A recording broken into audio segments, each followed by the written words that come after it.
Gracias a las y los colegas de la Universidad La Salle, en particular a la profesora Miriam Zapata, por esta invitación a presentar una ponencia en el segundo Congreso Internacional de Pensamiento Educativo, Educación en el Contexto.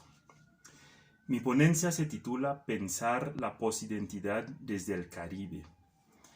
Pone el foco de atención sobre un elemento del contexto global no solo de la educación, sino de nuestro mundo de hoy. Se trata de las transformaciones epistemológicas de lo que entendemos por identidad. Generalmente estamos acostumbrados a problematizar las concepciones y prácticas identitarias, es decir, todas aquellas relacionadas con los marcadores específicos de género, clase, etnia, edad, nacionalidad, que constituyen la identidad de una persona, un grupo o una comunidad. Sin embargo, aquí, en esta ponencia, los invito a cuestionar epistemológicamente el concepto mismo de identidad. ¿Qué es este cuestionamiento epistemológico de la identidad? ¿Por qué es importante? ¿Para qué? A lo largo de esta ponencia trataré de responder a estas tres preguntas, partiendo desde los tiempos de la colonización del Nuevo Mundo, en concreto desde el lugar del Caribe, y desde dos literatos caribeños, el martiniqueño Edouard Glissant y el cubano Severo Sarduy. ¿Qué es el cuestionamiento epistemológico de la identidad? Empiezo con los tiempos de la colonización. En 1492 llegó Cristóbal Colón al llamado Nuevo Mundo y en concreto al Caribe. Esos conquistadores españoles terminaron exterminando a los habitantes originarios, los mal llamados indígenas, que vivían en el Caribe. Luego llegaron a esta región otros europeos, tales como franceses, holandeses, portugueses, ingleses, quienes trajeron a personas esclavizadas de África en el marco de la trata negrera transatlántica. Pero cuando se proscribió la esclavitud de esos africanos y sus descendientes en el Caribe entre 1804 con la Revolución Haitiana y 1886 con la independencia cubana, los europeos hicieron venir ahí, durante la segunda mitad del siglo XIX aproximadamente, la mano de obra asiática proveniente de la India y de China.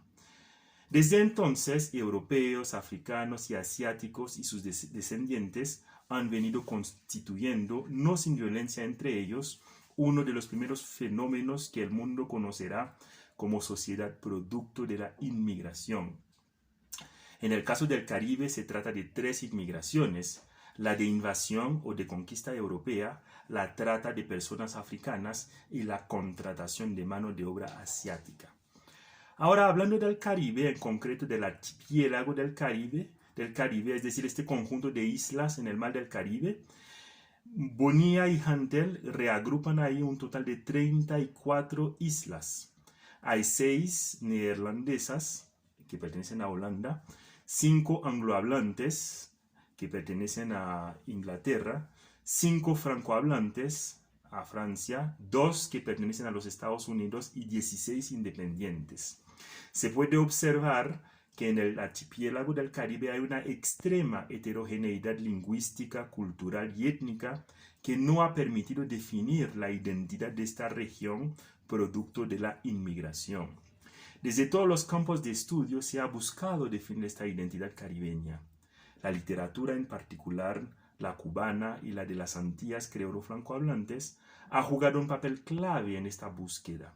En ese sentido escribió el crítico literario cubano Benítez Rojo, abro comillas, la búsqueda de la identidad o búsqueda de las raíces constituye una de las regularidades que se observa con mayor claridad y frecuencia en la novela caribeña. Cierro comillas.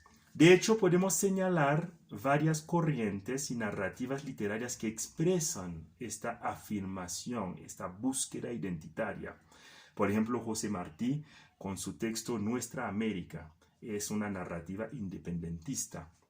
Aimé Césaire, con su poemario Cahiers d'un retour au pays natal, habla de la negritud, es decir, de volver a las raíces africanas. Alejo Carpentier, en su novela el reino de este mundo, habla de lo real maravilloso, que sería lo característico del Caribe. Nicolás Guillén, en su poema o su poemario Songoro Kosongo, Motivos de Son, habla del mestizaje como la característica identitaria principal de Cuba. Bueno, esas narrativas terminan haciendo una contraafirmación de la propia identidad, negando el modelo colonial impuesto. Esta negación fue necesaria y lo sigue siendo, pero se debe ir más allá. Pero ¿cómo ir más allá de esta manera de plantear la identidad negando la otra impuesta? Bueno, he ahí uno de los aportes fundamentales de la obra del martiniqueño Edouard Glissant y del cubano Severo Sarduy. Ambos autores caribeños cuestionan el concepto mismo de identidad basado en dicotomías ontológicas, por ejemplo, el ser versus la nada, la pertenencia a un lugar versus el mundo. Ya lo vamos a ver más adelante. Por ejemplo, dice Glissant en su novela La Lézarde, traduzco del francés al español, casi todos los pueblos del mundo se han encontrado aquí, en el Caribe, no por un día, sino desde hace siglos. De ahí viene el pueblo antillano, los africanos nuestros padres, los jornaleros bretones, los culis hindúes, los comerciantes chinos. Hasta ahí. El Caribe constituye entonces, según Glissant, un lugar de encuentro, encontronazos también, de los pueblos del mundo. Y los caribeños no son esto o aquello, o africanos o europeos o asiáticos, no. Los caribeños son la resultante original de todo ello. Para Sarduy es lo mismo. Él escribe: Cuba es un trébol gigante de 4 hojas, el blanco de la peluca y la casaca, la china de la charada y el gato boca, la negra la mezca y la última, que fue la primera, la impostura pelirroja. Ahí os lo dejo, 4 seres distintos y que son uno solo. ¿Eso qué significa? La identidad cubana no se reduce ni a lo blanco europeo, ni a lo negro africano, ni a lo asiático, ni siquiera a lo estrictamente cubano. Cuba es, dice Sarduy, una cosmogonía en ciernes, es decir, que Cuba lleva dentro de sí al mundo. Podemos preguntar, ¿qué están cuestionando ahí ambos autores con esta representación de la identidad caribeña como lugar de encuentro del mundo, según Glissant, o como una cosmogonía en ciernes, según Sarduy? En primer lugar, están cuestionando la concepción ontológica de la identidad. Desde esta concepción, la identidad se plantea como algo que permanece siempre tal como es, no cambia o incluso permanece intacta en los cambios. Esto es, una identidad que siempre es y nunca deja de ser lo que es decir, una identidad basada en el ser. Es también una identidad excluyente. Ella es sí misma y nunca es otra más que sí misma. Por eso es tan difícil para esta identidad ontológica, en concreto la occidental, relacionarse con las otras. Dice el filósofo Byung-Chul Han, abro comillas, en Occidente lo extraño fue durante mucho tiempo objeto de violencia o apropiación. No estaba presente en el interior de lo propio. Cierro comillas. En segundo lugar, ambos autores caribeños están cuestionando la idea de que todo lo que soy se deriva del lugar de donde soy, es decir, que tengo un solo lugar de pertenencia que define mi identidad. Es como si este lugar de mi identidad fuera una raíz única, excluyente. No.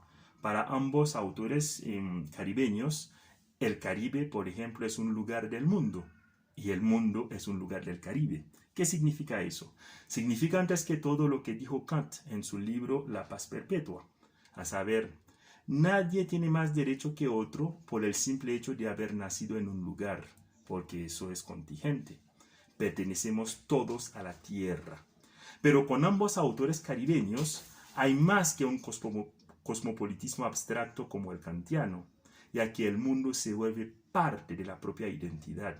Es una identidad mundo que no plantea tanto un principio universal, sino que sabe reconocer a las demás identidades en sí misma. ¿Por qué este cuestionamiento epistemológico de la identidad? Evidentemente es para liberarnos del esencialismo, es decir, de esta manera de definir la identidad, cerrando y encerrando a esta dentro de unas fronteras rígidas de tipo biológico, mi sangre, mis genes, territorial, nuestro país, nuestra tierrita, cultural e incluso epistémico, nuestra lengua, nuestra cultura, nuestro ser. Justamente para ello les sirve a los dos autores caribeños la categoría de mundo, que permite concebir epistemológicamente una nueva forma de identidad que yo llamo post-identidad. Post, porque esta nueva forma de identidad mundo no se deja limitar o restringir a una sola identidad considerada esencial, única, excluyente. El mundo es el nombre que recuerda a ella que ella contiene en sí misma más que sí misma, y que las fronteras entre sí misma y las demás no son tan rígidas y tienden a ser porosas. Autores alemanes como Habermas y Foucault han utilizado el prefijo post, por supuesto no en el sentido de posverdad, para explicar las transformaciones políticas